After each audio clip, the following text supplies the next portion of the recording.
Cake کاٹنا یہ تو وہ گورے لوگ جو ہیں ان کی یہ ایجاد ہے۔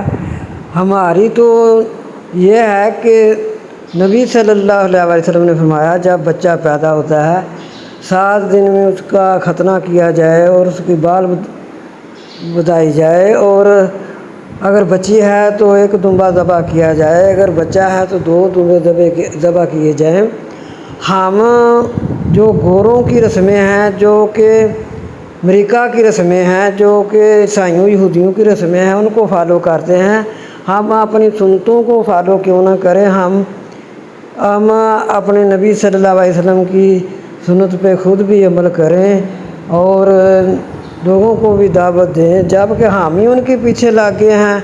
ہم ہی مسلمان ہو کر ان کو فالو کر رہے ہیں، جبکہ نبی صلی اللہ علیہ وسلم نے 9 محرم کا روزہ رکھنے کا حکم دیا، جبکہ آپ نے دیکھا کہ انہوں نے 10 محرم کا روزہ رکھا ہے۔ تو آپ صلی اللہ علیہ وسلم نے فرمایا اے میرے صحابیوں، آپ 9 کا بھی ساتھ رکھیں، ہم نے ان کی مخالفت کرنی ہے۔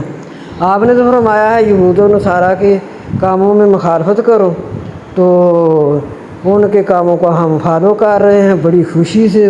وہ کیک کاٹتے ہیں تو ہم بھی کیک کاٹتے ہیں۔ اللہ تعالی ہم سب کو ہدایت دے۔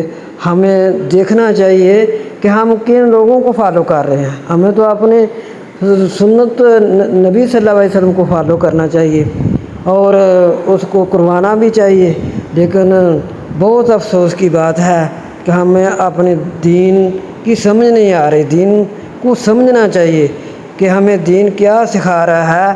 یہ صبر ہمیں نبی صلی اللہ علیہ وسلم ختم کرنے کے لیے آئے، ہم اپنے اسی دین میں داخل کر رہے ہیں۔